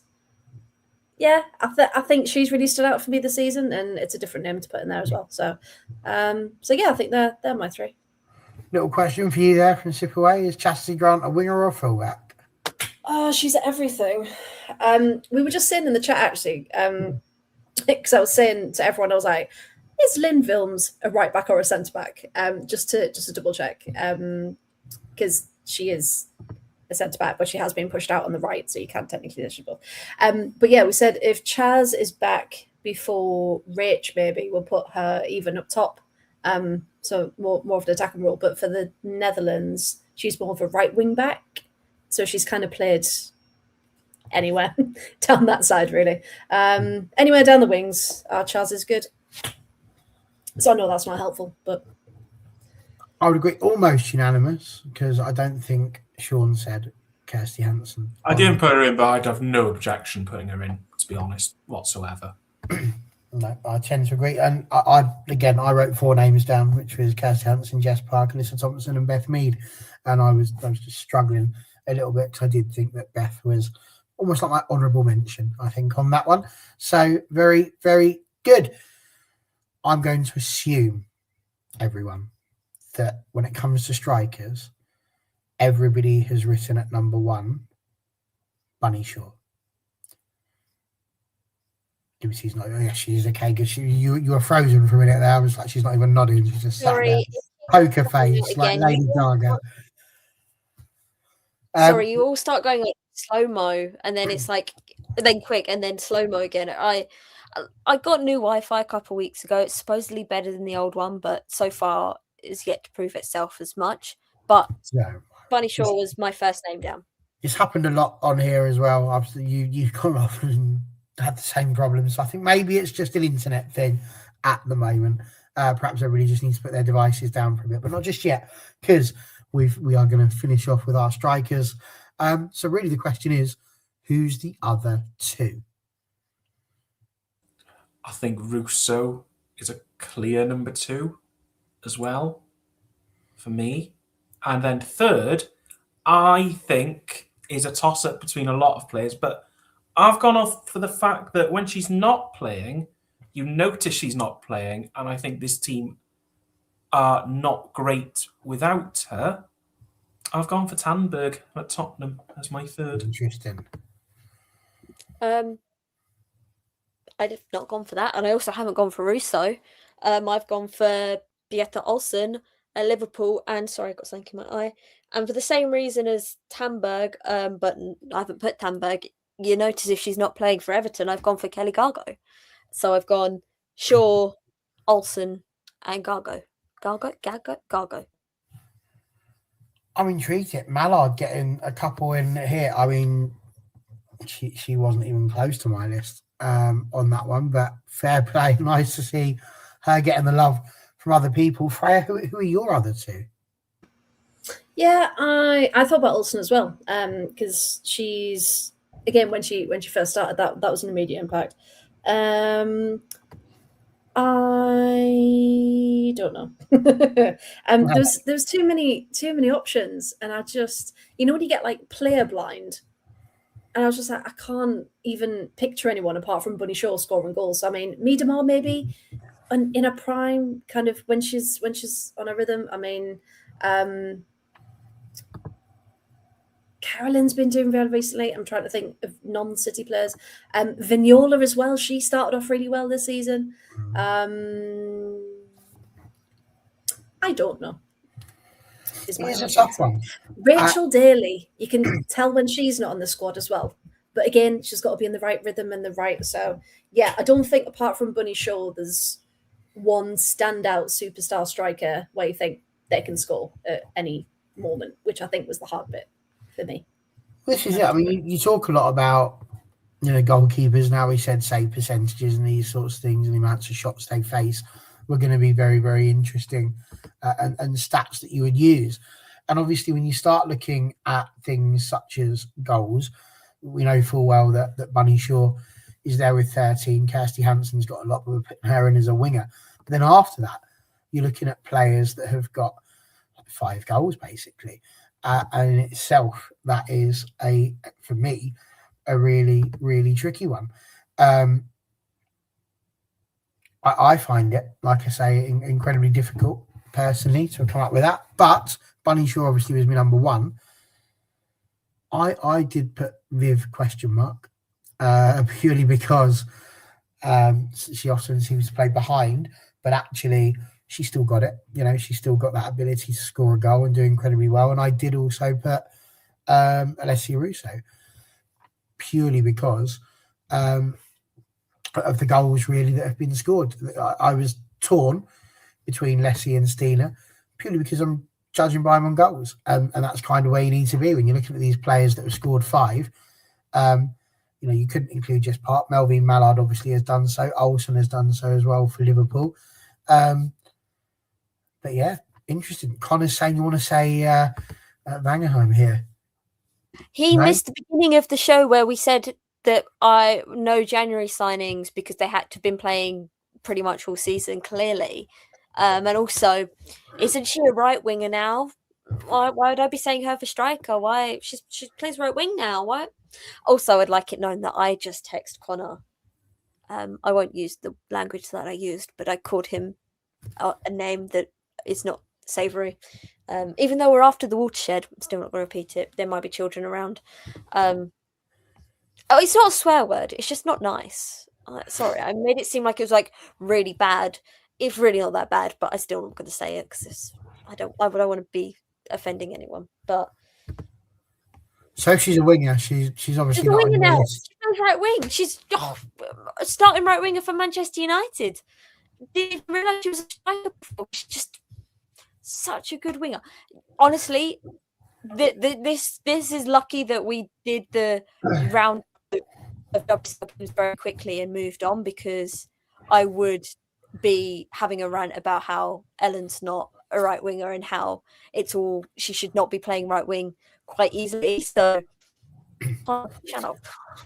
Well, you never know. There might be a spot available at some point, but it's very interesting because you've got True Criminal saying nowhere near it, Russo, for me. So I've just been trying to look through some of the stats, and obviously shots on target, which is obviously something else that you would look at. Bunny Shaw flying away at that one with 34, Hansen with 20. But then your next few, always 17, Stina, Viv, Leslie. And this is what I mean. It's very, I mean, to be fair, Elizabeth Taylor just below there with 16. Somebody put her down as a honourable mention not so long ago. But even when you start looking at shots on target per 90 minutes, Stina's at the top of that one, even above Bunny Shaw there, which I think is, for me, quite interesting. And in terms of when you start going by goals per shots on target, that's a very different one, because you get your likes of Lucy Parker up there, your likes of Beta Olsen, and Honoka Hayashi as well for Everton, believe it or not, comes up on the chat there. So yeah, I think there's a lot to go there, but I mean, obviously, you're never going to beat Bunny Shaw on that one, really, are you? She is just another level. Siôn. What this exercise has shown me, right, I think feasibly there are only 3 proper world-class players in the WSL. Maybe. There's a lot of good to great players, but in terms of world-class, I think you've only got Hampton, Haskell and Shaw. Like, when you think about it, the best players in the world don't actually play here. Like a lot of them. Say that like Mariona and Kim Little, based on this whole show, are not world class. Because I would argue both of them are world class. You've upset her now. I don't. They're great. They're great. They are great players. Are they world class players? Especially this season, I don't think so. Yeah. But also, aren't, like, not to like destroy the illusion, aren't we also just going off of like our own personal, like, not preference, I don't mean preference, our own personal opinion on football and what we categorize as like good and stuff? Because like most of these shouts, I've honestly no issue, like, other than like some rogue ones, I've actually no issue with like most of the things that have been suggested, both by you 3 but also in the chat. Like, for the most part, I'm like, yeah, why the hell not? Liberty, let Siôn have this one. It's his farewell present. I thought his farewell present was going to be another rant about the Subway Cup. Come on, guys. Can't let the man have everything. Don't spoil the script. Don't spoil the script. Well, you know we put that out on red paper like Stranger Things, and Siôn only got a white paper one. Come on now. But I see what you're saying, and actually Connor's point here of, you know, your definition of world class, for me, are they the best 2 in that position in the world to make them world class? I mean, I don't know where we got the arbitrary number of 2 from on that one, but I get your point. You know, you do need to be right in the upper echelons, and if that's the case, then you've got a reasonable point, I think, to be made there. But I think certainly in terms of the fact that there were so many different names, you know, there were very few that were really sort of mentioned across the board. Hannah Hampton was one that was mentioned across the board. Emily Fox, Kerstin Kasperai, May Letitia, for the most part, was there as well. Kim Little getting a lot of recognition. Yui Hasegawa, Bunny Shaw, as we said. So, and Kirsty Hansen to a degree. But I don't think anyone would potentially put her in under the world-class bracket at this moment in time. So, you know, incredibly good. But as you know, it is very nearly time for us to finish, but we do have to finish with, because again, it's a 7-day roundup. You'll remember that during the midweek, there were 2 rather important games that were played, which we haven't had the chance to talk about here on the channel. Liberty, obviously, very upset because Arsenal knocked out at the hands of the mighty Elizabeth Turland, and Chelsea knocking out the champions-elect in Manchester City. Potentially a bit of an upset based on this weekend. So the important question is, Siôn, not whether you care or not, but a first Subway Cup final, a first Sandwich Cup final for Manchester United. They will be facing Chelsea.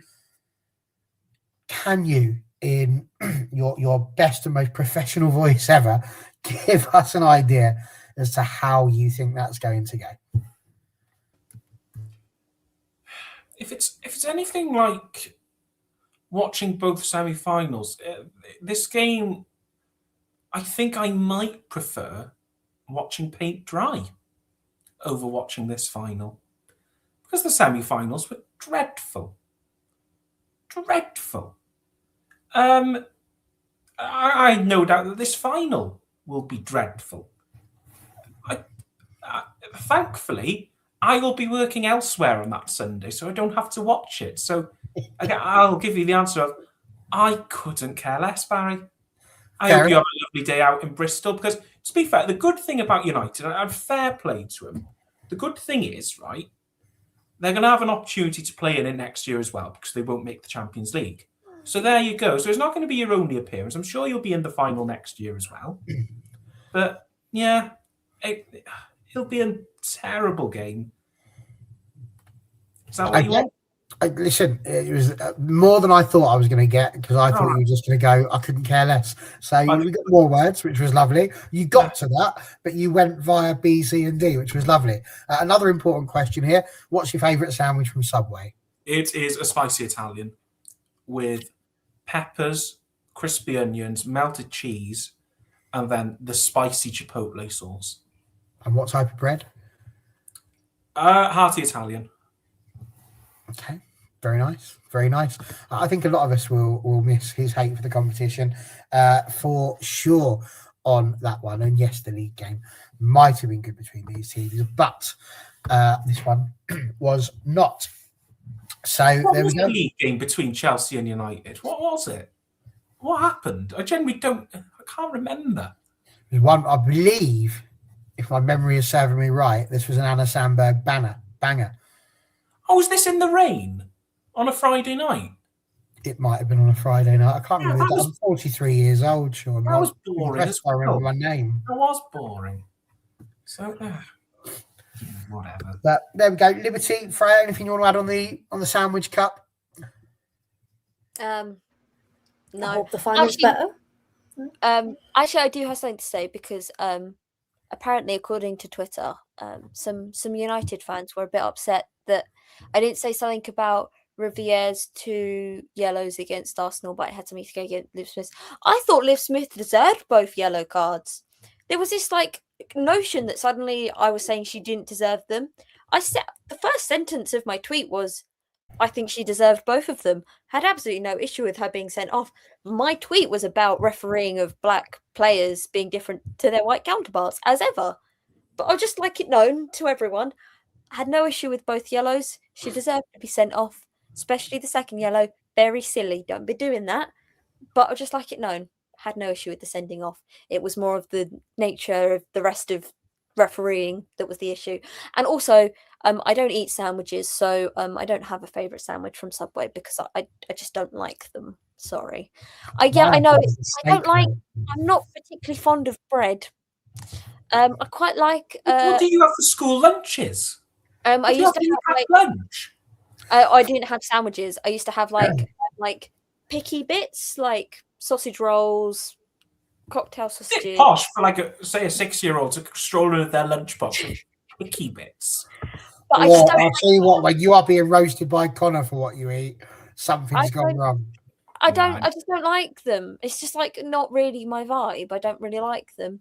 I like I'm not particularly fond of bread in general. I'm really sorry. Do you not like hot dogs? You don't like burgers? If I could have it without the buns, I'd be quite content. Oh wow! Wow. I'm just not fond. Quite like well, people are going to make fun of how I'm about to say this, but I quite like a bagel. I'm raised by London Jews. Bagel is the right way to pronounce the word. I'm raised by London Jews. Bagel. But I like a bagel, but don't like bread. No. And also, yes, I've lived 23 years being bullied for how I say bagel. I'm prepared to be.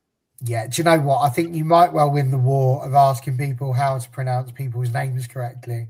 But I don't think you're going to win the bagel one. No, hang on. Sorry. No, I'm not standing for that. Raised by London Jews, bagel is a Jewish food. The direct translation into English is bagel. You say all bagel because it's Americanized. The Americanization is bagel, and if you actually spelled it correctly, you'd spell it with an I, BAI. Beagle. Sorry, I'm not having this. I was raised by London Jews. It's Beagle. My mum used to call the end of bread the knobby. It doesn't mean I'm going to go around saying that quite regularly. So there we are. I know, right? Why would you call it the knobby? But that's one of the funny things that people call. What do you call the end of your bread? The end bit. The knob. End bit. See, The bum. See? Especially like a fresh loaf from the baker when you've got like the bit on the end that's basically all crust. That's the knob in our house. Sorry. Absolutely. That's the best bit. I used to hate it. Now it's my favourite part of the loaf. And you only get 2 slices of it, so it's terrible. Freya, please feel free to join us with the sandwich madness, but also anything you want to add on the Subway Cup matches. Oh God, I'm too tired for this. What is it? My favourite Subway sandwich? Yes. Can't wait to tell you. Hearty Italian with chicken and bacon, melted cheese, lettuce, sweet corn, and mayonnaise. Done. There you go. But Sean's also sounded incredible, so I'm going to have to try that at some point. Subway Cup. Well, it exists, doesn't it? They're gonna reschedule it, aren't they? Did we talk about this? The new Swiss, yes. Swiss style league knockout, playing each other, a bit like what Champions League have done this year, that kind of thing. So I mean, it's going to make it different. That's better. Whether it, I don't know. Just they need a shake up. They need to do something because like the way we're all talking about it, it's boring. Bored now. Needs something different. So, I mean, if they had like a gladiators duel at like halftime where the pugil sticks were giant Subway sandwiches, Now, incredible. Would all watch that. now it's In all- fact, scrap the football. That's how you decide the winner. Sandwich versus sandwich. Just whoever knocks the most people off the podium. Who gets elected to be the fighter in this? How is there a process? Is there a fan vote? How do we do this? I think you just go by like if Rachel Williams was still at United, you'd have picked Rachel Williams. I presume Yeah. Katie McCabe would do it for Arsenal. Literally choose your fighter. Yeah. Do it. Yeah. Yeah. So if it's okay, so who was it in the final? United and Chelsea, right? So United at the minute, who's the fighter? Who's the Do you know what? Is it Galton? It seems weird. Well, you would think so, but I would probably Laetitia. say in Jess Park. Oh, She's just got. She would take on all. She doesn't care about the. My fact she's problem got with that all- is because I assume for Chelsea you're putting Millie Bright, and if you're going to put Pip Millie Bright against Jess Park, that's where. Oh, hang on. If you I put mean- in Millie Bright, she might end up just like hugging them and smiling at the end, no matter the result. So maybe it's not So very those fair. dudes. Well, you'd either put your Lucy Bronze in because she's not giving up even when the whistle's gone. Like she's continuing, or you're putting in like your Sam Kerr. I think she would give it a good go. Erin Cuthbert, feisty. Yeah, I was She's gonna not say giving Erin it. Cuthbert. Erin Cuthbert, yeah. Plus, with Jess Park, she's quick, so she'll get the punches in, but she needs. Can she? How do I phrase this without saying? I have to say, this is the most I'm not going to interesting. do it. This is the most interested I've been in the Subway Cup ever. You're welcome. See, Freya's not wrong. Freya's not wrong. This is what delirium does to the brain. Just thinking about hitting each other with giant sandwiches. It's unreal. And imagine if the bread was stale as well. I'd imagine that would hurt a lot more. Oh. More black eyes than the meat. Like, proper whiplash. I think that'd be like that. Yeah. That I can feel the pain already. Just like, and also if you like hit it and where the like contact is, the like crust, like I can just imagine like crust dust, like Crust like, dust. in your eyes. In Right. slow motion, just Yeah, you'd have to wear Because you're protective eye gear because I imagine that would not be pleasant in the Got to be eyes, health and safety, absolutely. obviously, because Got to wear being your hit goggles. by bread isn't against health and safety at all. Absolutely that. Well, I've loved the way that we ended this. We may not have started with a trivia question from you. I don't even know if you had one. Did you have one? No, No, honestly, that was all right then. So I didn't have one today because I just assumed that we were going to go straight into it because we had so much to cover that I didn't even think. I'll have one for next week. that's absolutely fine. It was the perfect way to go today. Well, there we go. We've worked out that really nobody agrees a top three on any position in the WSL in a move that will surprise absolutely nobody at all. Champions Cup. She mentioned it last time. Are we all going to be watching the Champions Cup? Are we more interested in the Champions Cup than the Subway Cup? I will be there. I'm also going to the final on Sunday. I'm sorry, not to brill that you're coming down. How fun! I'm going to take my grandpa. My grandpa. Oh, lovely. Yeah, it was his birthday on Sunday, as I just said. He was the grandfather I was referring to, and it's my birthday present to him. We're going to go to the Arsenal game on whatever the Arsenal one ends up being on Sunday. Yeah, he's obviously, I think I've said before, my grandpa is a Arsenal men's season ticket holder, has been for over 50 years at this point.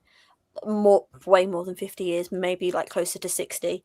And he's been to some women's games, but he won't mind me saying he's also not watching. He's old. He's not as mobile anymore, so he's not been to one in a good few years now. But going to take him. Very excited. Very excited. I will say on the Wednesday there's a 12:30 kickoff, right? Which is 12:30 on a Wednesday is different, but it's Gotham versus Corinthians, and I think that's going to be a really good battle. So 12:30 there. I'm looking forward to it. Have they said how we can watch it yet? It's on Sky. It's on Sky. Oh, wonderful! I got that one. Both the semi-finals on the Wednesday. Isn't it Wednesday or Thursday? It is Wednesday. 28th of January. So, yeah, that's Wednesday. Yeah, all the semi-finals on the Wednesday and the finals on the Sunday, all on Sky. On the 1st of Feb, yeah. Thank you. Which is the Sunday. And so, of course, on Monday, I am sure that we will be sat here having a big conversation about everything that's happened in the Champions Cup. That will absolutely be in our 7-day review. So it'll be very intriguing to see how they have all got on. Can Arsenal not just be the champions of Europe? Can they become the champions of the world? That will be something that we will sit and find out. Listen, Freya, anything you want to shout out? How's that transfer tracker of yours coming along? It's good. Thank you very much. Now on the point of going back through every single club to make sure I haven't missed anything, because some don't update their websites, some do it on Instagram, some do it on X. I think I was saying this last time. Italy is all over the shop. So if anyone from Serie A is watching, can you just please hire someone to just collate everything? That'd be great. I will do it. I'll put mine there. But yeah, I am... So yes, that's at thewhole115yards.com. Do go give it a click because it helps more traffic to the site. Thank you very much. But I didn't have anything Welsh for Siôn tonight. So I brought one of the baby's books, which is When a Dragon Comes to Stay. So I've just had it next to me for Siôn's last show, and I thought it was a nice little touch. So yeah, I just wanted to share that. Absolutely that. Liberty, for you, I understand there is something you want to shout out with regards to some magazine that you have found. I don't know where you find these things, but well done. Yeah. Well, I've been following them for honestly a really good long time. So to cut a long story short, I don't know if people know, there is an Instagram page called Football is Everywhere, and they collate magazines, usually based on either countries or like areas of a country, and it is football from like 5 mates having a kickabout to professional leagues. And they have on Friday a pre-order release for their newest magazine, which is about Polish football, but they also have one about North Sweden and also Ireland football, because they are Polish and Irish, and Swedish. It's diaspora kind of stuff, but it's by a guy called Michael and a girl called Patricia, and they take all the photos. All of them are their own work. They make it, and I just wanted to shout out for Polish football at this week. I just pulled it up on Instagram in case you wanted to see. But it's all about Polish football. There's it's about men and women's football, I believe. But there is a bit about the national team. There, this one says the rise of women's football in Poland. Obviously, Euros last year. So yeah, I just wanted to give a shout if anyone is really into like physical media, into football magazines and stuff. Really good to support them. It's all independently done by them, and the Instagram handle is FTBL is everywhere. It's like football, but like short form. But yeah, I just wanted to give them a shout out. They're also like more widely there. Like photography is brill. These are the Swedish men's league winners. So they were like in the I just can click on it.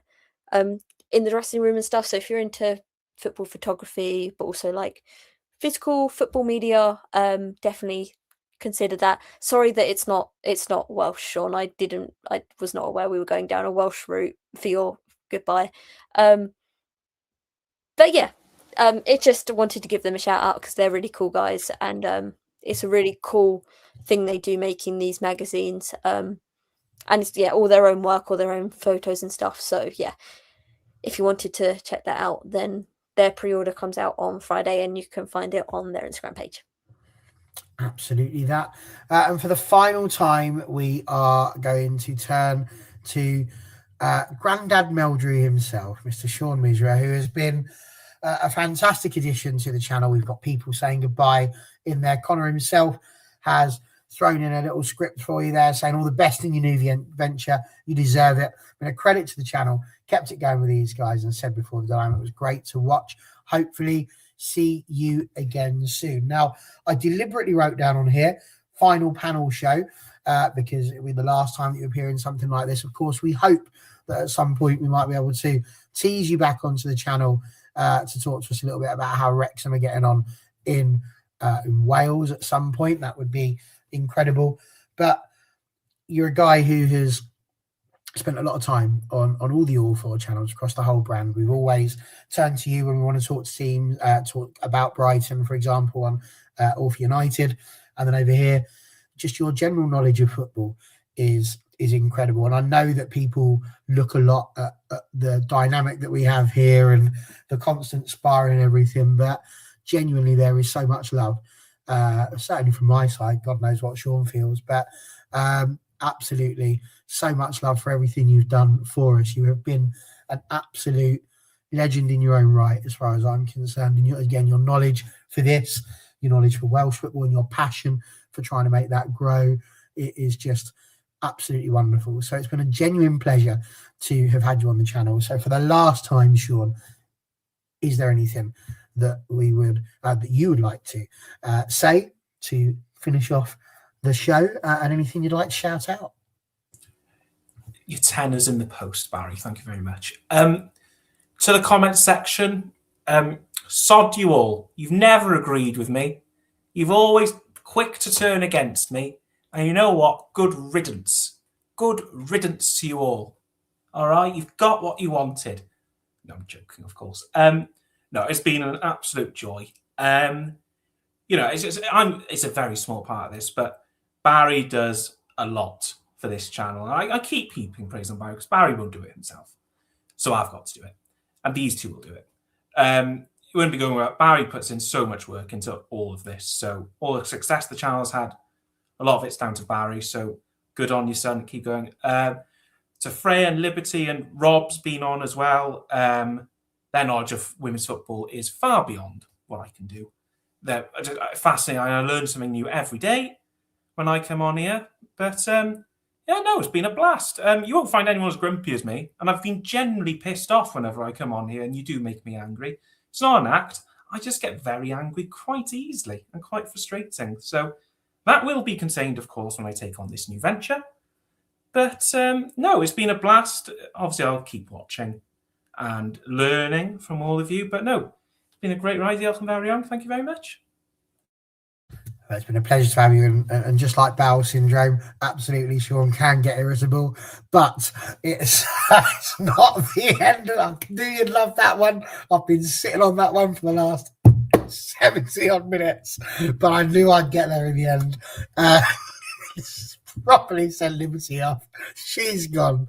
It's great news for me. What a closer that is.